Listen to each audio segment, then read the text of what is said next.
Good morning, good afternoon, or good evening, depending on where you are in the world, and welcome to today's SecurityBoulevard.com webinar, brought to you by Techstrong and SciCode. My name is Cody J. Brown. I'm the host of Techstrong Learning. We have an exciting panel ahead, but first I have just a couple of housekeeping notes. First, today's session is being recorded, so if you miss any of our discussion, or you'd like to rewatch, reshare, re-listen, whatever you want to do, the on-demand recording will be made available shortly after we conclude our live session. If you have any questions, we want you to send those in using the Q&A tab on the right side of the screen. This is also where you'll find the chat tab, where we want you to engage with the rest of the audience. Let us know your thoughts, and maybe something you say will get brought onto the webinar today. We've also got some handouts for you under the handouts tab. We've got a link to the blogs, as well as a copy of a handout for you to follow along with to aid in today's webinar. And before we close, we will be giving away 4 $25 Amazon gift cards. So be sure to stick around till the very end. So our topic today is simple SDLC security mistakes that can cost you big during compliance. And joining me is Orion Kaseya, Senior Director of Product Marketing at SciCode. Orion, thank you so much for being here with me. The floor is yours. Thanks, Cody. Happy to be here. So real quick about me, I've been in the cybersecurity industry for about 15 years, most of that time in application security. During that time, it's mostly been through product marketing and kind of a lens of strategy. Some of the more notable places I've worked include Imperva and Exabeam. And, I'm a frequent speaker and a security enthusiast. So very stoked for today's conversation. Today, what we'll be talking about is essentially security mistakes that can cost you big in compliance. And if we look at what that really means, first off, we'll examine where we are with compliance in the SDLC. So very specific, we're going to take the world of compliance and just bring it into what's happening for AppSec in the SDLC. We'll talk about some of the challenges that we need to overcome. We'll talk about what we can expect from auditors in the future and some of the trends that are driving changes in auditor behavior and requests. We'll look as we start to cover those auditor requests. We'll look at some of the things that we might need in order to build an ideal solution for dealing with compliance in the AppSec world. So kind of build a composite of what an ideal solution will look like. And then we'll use that as somewhat of a thought experiment and say, okay, well, if we had that ideal solution, how would that impact AppSec teams and their ability to perform compliance? So, how would that reduce your time and effort and efficacy? At the very end, we will open it up for Q&A. So if you have questions, again, feel free to use the Q&A tab, and we'll answer as many of them as we have time for. With that said, I'm going to kick things off. And our first topic is essentially, why is compliance in the SDLC so painful? There are really a couple of really large obstacles that need to be overcome that create a lot of pain. The first one really comes down to the nature of modern DevOps or modern software development. The DevOps way of developing involves really a lot of tooling. So SDLCs now involve source control management systems, your GitHubs and GitLabs. You've got your build tools, things like Jenkins. You've got container registries, infrastructure as code tools, cloud providers. So there's a lot to work with, and that is just in one software delivery pipeline. You may have multiple. So lots of tools. The next bit comes down to visibility. So those tools that I just spoke about, they are engineering tools. They're developer tools. So they are owned, implemented, and tuned by engineering teams, and security may be out of the loop. You may not have visibility into those tools or the activity or the settings of those tools. So it's kind of a blind spot. Thirdly is security as an afterthought. Now, here, I'm talking about security, let alone compliance, but, this is not figuratively an afterthought. It is literally an afterthought. These tools are productivity tools for engineering teams. They are set up for efficiency, not for security, not for the needs of your compliance regulations. And so someone needs to go in and tune those tools and, kind of bring them around to match the requirements of your regulation. We'll talk more about that. But these are three big problems that make this kind of challenging for AppSec tools or teams. Unfortunately, this is going to get harder. It's going to get harder because there's some macro level trends that are kind of shifting the market and shifting what auditors are asking for. one of the major macro level trends comes down to, kind of this growing trend of software supply chain attacks. These are attacks like SolarWinds that are looking to compromise the SDLC and then ideally, tamper with or weaponize software and affect downstream customers. So, think SolarWinds, Kaseya. Recently, there was one at Okta. There was one at Heroku this year. So there have been a lot of these. So the big point here is that these attacks, one, they're mega damaging, but two, they're growing in prevalence. If you asked ANISA, which is the European Cybersecurity Agency, from last year or from 2020 to 2021, there was a 4-fold increase. If you ask Gartner, they're looking at essentially a 3-fold increase over the next 4 years, to the point where by 2025, about half, 45% of organizations will have experienced one of these attacks. So what does this have to do with anything? Well, essentially, these are attacks that are focusing on the SDLC. And what they're doing is attackers are shifting their focus from production environments to the tooling, the software delivery pipelines that make those applications, and by extension, the users of those tools. So what does this have to do with compliance? Well, with these attacks growing and targeting the SDLC, what that's doing is drawing an awful lot of attention to the security controls and the settings and the compliance posture of software delivery pipelines, and that is drawing the attention of auditors. So over time, we're seeing more and more scrutiny on behalf of auditors looking at this area, which is making it a little bit more painful, or in fact, maybe a lot more painful. All right. So when we get down to kind of the brass tacks, the kind of nitty gritty of implementing security controls that are required for compliance across this tooling, you get into kind of this sticky situation. Let me explain it. So if we look over here, we've got a chart. It's a matrix. And this matrix, each column here is essentially one software delivery pipeline that is used by one software development team. So you've got, essentially multiple tools. You've got your SCM, your build, your registries, your ISC, cloud tools, etc. Each team is going to pick the tools that they need to do the job based on, the requirements of the job, the skills of the team, the experience of the team. If you have multiple teams, you end up often with multiple sets of tools. You may have some tools that are left over also from legacy app that was built, who knows when. And you may find yourself in an area where you have acquired an organization. And in doing so, you essentially acquire not only that organization, but its teams, its tools, its processes. And so now you have to kind of wrap your arms around all of this. And, it's essentially a lot of different tools.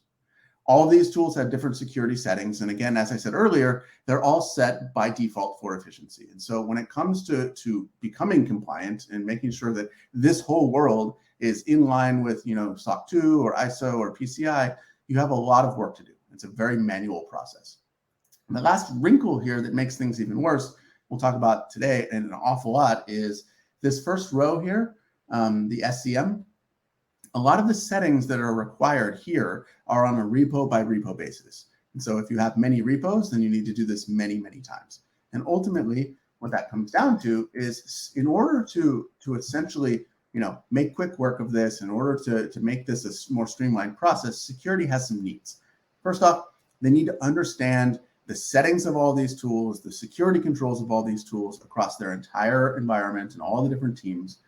They also need to understand how that posture matches with the requirements of the compliance regulations that they're beholden to, whether that's SOC or ISO or PCI. Now, once you've identified some gaps, you need the ability to roll out security controls in a consistent manner across all of these teams and tools so that you can essentially plug those gaps and work towards being compliant.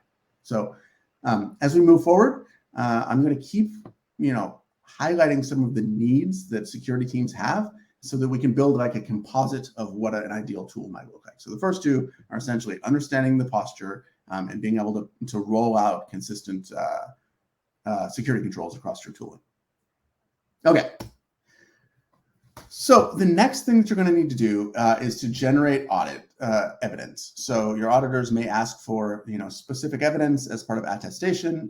That could be reports. It could be, hey, show me this one area of your SDLC, or show me the security controls you have in place. This can be very painful as well. It's painful because the data that you have or that you need is in far-flung locations across your SDLC, across many different tools. Getting that data into one place can be very time-consuming and manual. Even if you write, a script to help with this and get it all centralized, the data is often not normalized. It's not ready for presentation to an auditor. So you need to kind of, massage that data, get it into a place that you can present it to a non-technical auditor. This can be an awful lot of work. To illustrate this, we're going to go through a couple of examples of real-world requests that auditors have made that are tied to specific compliance mandates. I think they'll be very illustrative of some of the issues that you're going to need to work through and some of the needs that we're going to need to build into our ideal solution, our composite. Okay. The first requirement that we're going to go through is from SOC 2, and it's essentially about how you're managing your Git instances. And the request here is essentially to understand, who are the users of your source control management system, your Git environment, what are their access privileges, and what is their contribution history. So here, this is hard for a number of reasons. First off, this information is often kept at a repo by repo basis. Now, we have one customer. This is an extreme example, but I think it will illustrate the scale of this issue. They have 3 source control management systems, 6,000 developers, and 5,000 repos. They leverage a very microservice heavy environment, so they have a lot of repos and projects. But the point is that, essentially, if you have to gather this information across that many repos, it can be a huge pain. So repo organizations may have many repos, many SCMs, and then, when you get to the last bit here, and contribution history up there from the title, the average productive developer essentially makes between 10 and 50 commits per day. And so if you were doing math in my earlier example, 3 repos, 6,000 developers, and now you kind of add to that 10 to 50 commits per day. Since your last time that you had to do your audit, that could be between 20 and 110 million commits. Now that's really extreme. I don't anticipate that many of you will have that many, but I think, it points out, I think it illustrates the issue here, which is that the scale of this problem, both in terms of needing to correlate data across many tools, teams, and repos, but also the number of commits involved, it's a big task. So essentially, the needs here, be able to bring together data from disparate systems, and then to scale to handle whatever data volumes that you need, and to be able to get that into a consumable fashion on the other side of this when you need to provide that information to auditors. All right. Another spin on this that you might get that's very similar in terms of the actual asks would be understanding separation of duties in the SDLC. So here, the reason I say it's similar, if you were looking at an SCM, then it may come down to access privileges and whatnot. But there are many different iterations of this. It could be being asked for, for a specific tool, who has admin and non-admin, who has read versus writes. It might be separation of duties between developers and DevOps. So, show me that the people who are writing feature code are not the same people who are responsible for provisioning infrastructure and pushing it into production. These are all requests you might get, but the scale of them and, again, the idea of, bringing together disparate data, I think is still the same.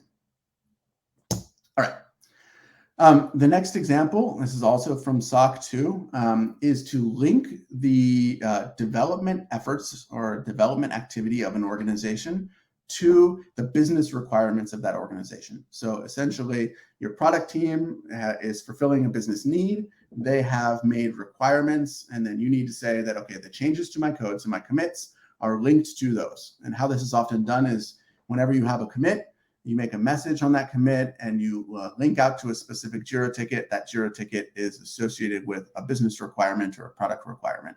And that's kind of the chain that you need to show. So this is difficult for the same reason I said earlier. The idea of DevOps is predicated on, frequent small code updates as opposed to kind of large monolithic code updates. So you have lots and lots of commits that may be happening across multiple SCMs, multiple repos, etc. And what you're being asked for essentially is to create a list of commits and their associated tickets. That you may also be asked for the inverse of that, which is, show me a list of any commits that happened that didn't fulfill this requirement. So show me any commits that aren't tied to a ticket. I think here, The same scale issues that we've been talking about earlier still exist, but also it illustrates the need for flexibility in terms of evidence generating. You could either be asked for something or the inverse of that, or even something that's completely new. So our takeaway here is flexibility.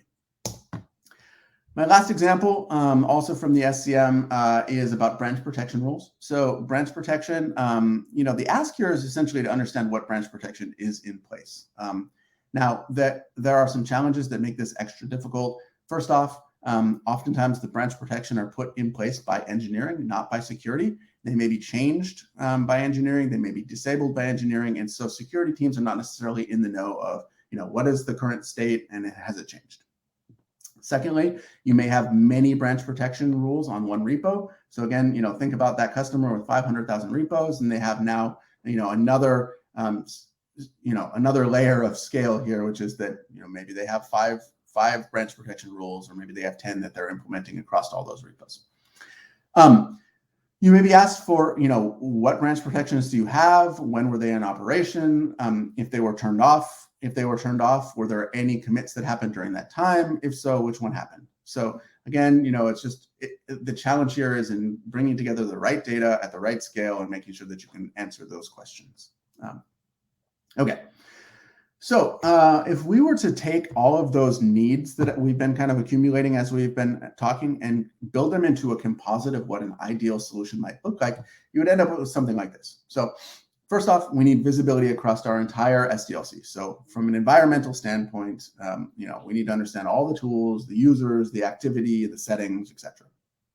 Then we need to understand that environmental posture. How does that compare with the compliance framework that I'm beholden to SOC 2 or to ISO 27001 or PCI DSS?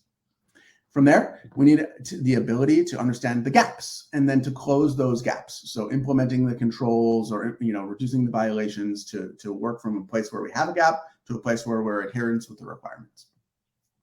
We need the ability to ask and answer complex questions and ones that you may not have seen before, so that you can answer questions that auditors ask. We need to be able to generate evidence for those auditors, and we need to be able to do that in a flexible manner. And all of this stuff has to happen at scale. So that's essentially what we need from an AppSec standpoint to be really efficient with compliance in the SDLC. All right. So what does that actually look like? The first problem we need to solve here is visibility. And I would suggest that there is a great tool for that called a graph database. A graph database's job is essentially to bring in data from disparate sources and to understand how it relates to each other. For the purposes of compliance in the SDLC, what we need to do is to integrate with all of your DevOps tools, your cloud infrastructure tools, etc. Bring in all of that data, and then to analyze all of the metadata. Here we're talking about user data, access privileges, activity, tool configurations, security controls, policies, events, all of that, and to understand how it relates to each other, and to build essentially a DevOps asset inventory that you can query against. Now, why is this what I would suggest is the tool of choice? Okay, we're going to go down a quick tangent around how graph databases work so we can understand exactly why it's so powerful for the purpose of compliance. This may be a review for some of you. I'll keep it short. For everyone else, you're probably familiar with a graph database, but maybe not the ins and outs of how it works. So graph databases store information. They store entities in an environment and how they relate to each other. So within a graph database, you have a couple of types of objects or entities. The first is what's called a node. So here we have 2 people nodes and 1 car node. Each node has essentially traits, which information we know about that node. So we know that this one's Mark here, and then he's 44 and left-handed. Rachel's 41, and this car is a Honda from 2010. So it's the information we know about the objects in an environment. The other thing that happens, or that we have in a graph database, is a relationship.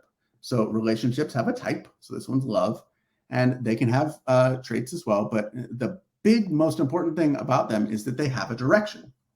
And the combination of all this allows us to have insights. So if we look here, this loves relationship, it's bidirectional, right? Mark loves Rachel, Rachel loves Mark. Some of these are, one directional, unidirectional, and that allows us to learn an awful lot about an environment. If we look at the ones we've got here, Mark lives with Rachel. Rachel owns the car, Mark drives the car. So already we know a little bit about their relationship. It's Rachel's car, it's Rachel's house, Mark uses it. Fine.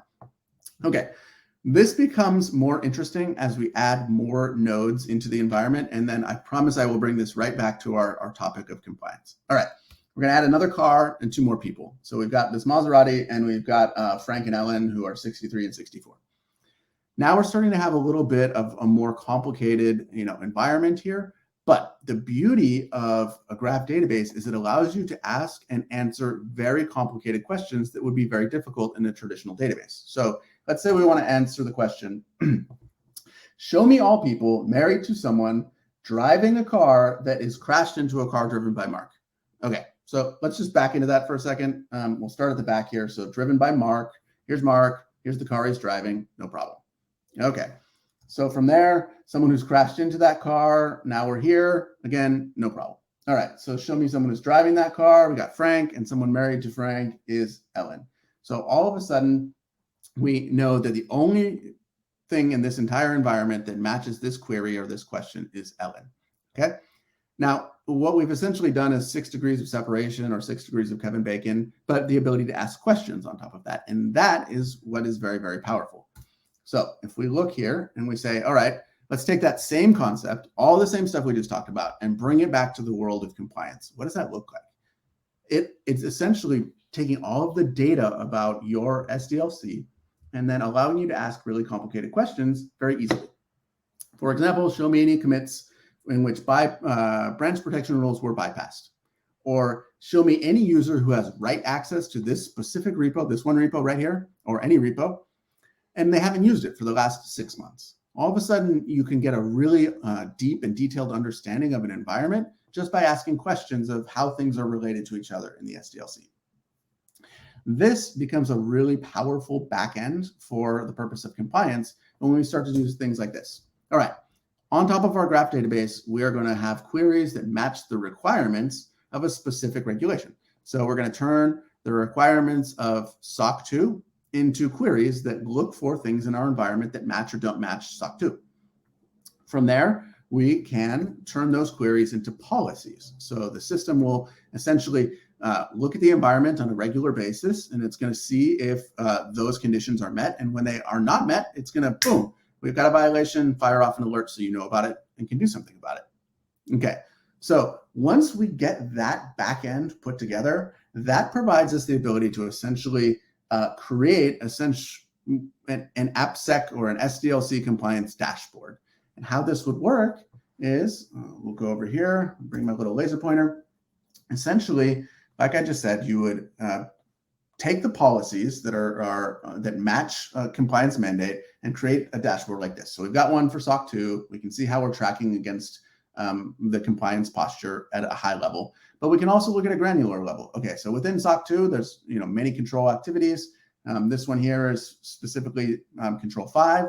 It has this is our requirement. Under it, we have a sub requirement, so CC 5.1, and all of the policies, those queries that are running on top of a graph database, essentially are here. We've got 2 of them. Alerts with new vulnerabilities are disabled, and committing unsigned code on default branch is permitted. And so anytime there's violations to it, we can see them here, and we're going to fail for this part of your posture. And if there's no violations, then there's no bad stuff, so we pass. And so essentially what this is almost like a real-time dashboard that shows you your compliance posture for the SDLC.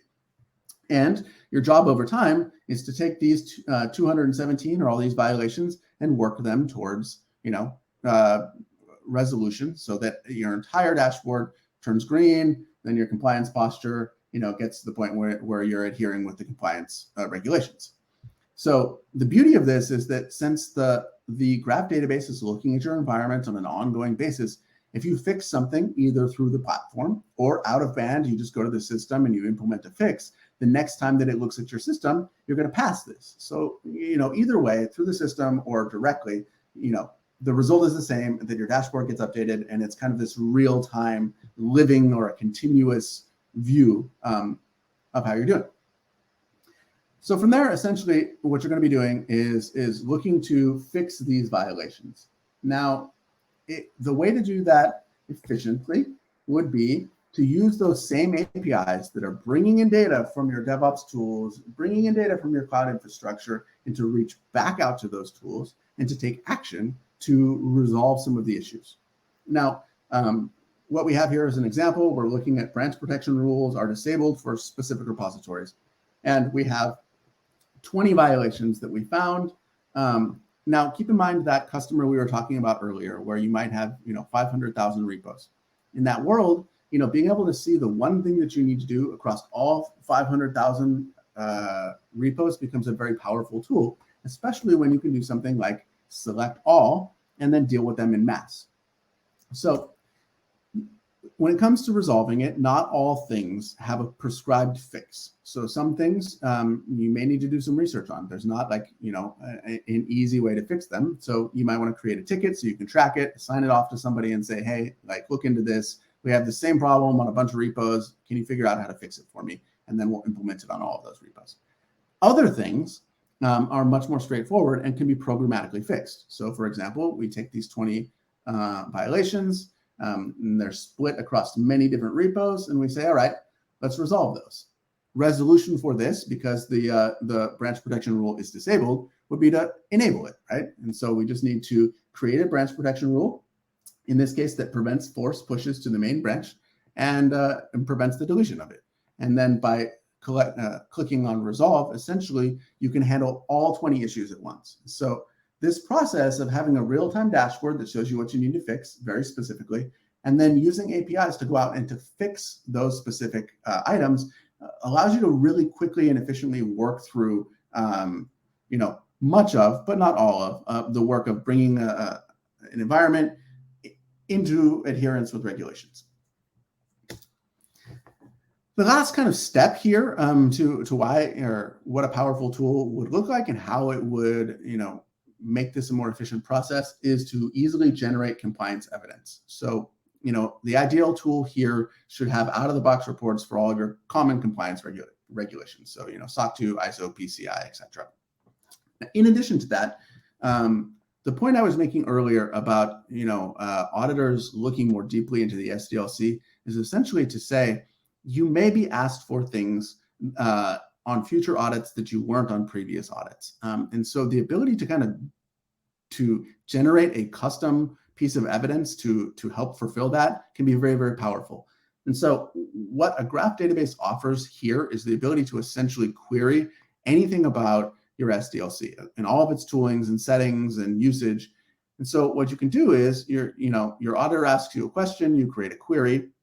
That query can be turned into a policy, so you've got it running kind of in a continuous basis for the future, but also you can export the results and essentially use that as evidence for attestation purposes. So it becomes a very flexible tool. So in summary, if we put all of the pieces of what we talked about together, what we essentially have talked about is compliance in modern SDLCs is hard because there's a lot of tools. Those tools are owned by engineering, not by security. So there's very little visibility into what's happening. The data that you need to do compliance is scattered across all of these tools, which can be very challenging. Moreover, you're going to be faced with increasing questions and increasing scrutiny on the SDLC from auditors because there's this macro set of trends that are drawing auditors' attention over to SDLCs. And then if you wanted a solution that would be efficient for dealing with this, you need visibility across your teams, tools, and processes for your SDLC. You need to understand how that environment matches against the requirements from a specific mandate, the ones that you're beholden to. You need the ability to find gaps and to easily close those gaps, ideally in a programmatic fashion. And you need the ability to generate evidence in the form of reports and artifacts that you can provide to auditors. So that's what we should be looking for. One slide real quick on SciCode. So SciCode is, compliance is one of the things we do, but more generally, we are a complete software supply chain security solution that helps to provide visibility, security, and governance and integrity for your entire SDLC. That manifests itself in a couple of different use cases, which are across the middle here. It's security and governance for your source control and CI/CD systems. code tampering prevention, hard-coded secrets detection, code leakage, IAC security, software composition analysis, and then the topic of today's conversation, so compliance and security assurance. With that, if you want to learn more, check us out at scicode.com, and we will take some questions. And that's my cue. So let's get started. I'll take this opportunity to remind everyone that this is the time to send in your questions. So go ahead and send in all you've got. So our first one reads, what compliance frameworks does SciCode's platform support today? That's a great question. So we support a ton of popular frameworks. It's the common stuff, but I would say the most popular ones, the ones that are getting the most traction right now, are SOC 2 Type 2 and ISO 27001. We're constantly adding more. So in addition to those and others, it's kind of an ever-growing list. But I think one important thing is that we've got the ability to essentially handle custom frameworks. The capabilities that I talked about earlier of like creating a policy that matches a request, or creating a query that matches a request, turning that into a policy and running that on a regular basis, allow it to be flexible. You can kind of use the platform for anything. So you mentioned software supply chain attacks. Doesn't SCA protect against these? That's a great question. Actually, one that we get a lot. So I would say partially. SCA does help with this software composition analysis. If you thought about what is the problem that SCA is, the macro level problem looking to solve, I would say, their messaging is essentially to say like, hey, we help you to deal with your software supply chain attacks. What their capabilities are really doing is looking at one slice of a much larger supply chain. Your supply chain isn't just third-party dependencies. It's your code, your dependencies, your tools and processes that assemble that and get it ready for production. It's the people who are using those tools. And so the answer is yes, but only partially. There's a lot more that you need to do. So how is this better than centralizing information in an SIEM and working on a compliance attestation there? Ooh, good question. Okay, well, I feel like SIMs are one of the de facto compliance kind of tools. Their job is to centralize logs from all over your environment, and then you can essentially use that to cobble together your compliance reports and whatnot. So there is a lot of information about your SDLC and its activity, its users, its configurations, its security controls that doesn't happen. That doesn't generate a log. For example, whether or not you have a branch protection rule on doesn't generate a log. Maybe turning one on or off might generate a log, but the environmental state of the system is not information that is kept in a log, and thus not information that ends up in a SIM. And so I think, yes, you could use SIMs for part of it, but there's also a whole lot of information that would be necessary to answer some of these questions that doesn't exist there. And so you're going to want something that can look at that, essentially. So you gave some examples from the SCM. What about runtime and other parts of the SDLC? Yeah. So I guess I'm guilty a little bit of being a marketer in terms of I picked the SDLC because I thought that it illustrated some of these problems. The size of and scale of the problem is a little bit more illustrative. The same concepts that we've talked about getting data from the SDLC and making sense of it apply just as much to IAC, container registries, runtime environments. It's the whole thing.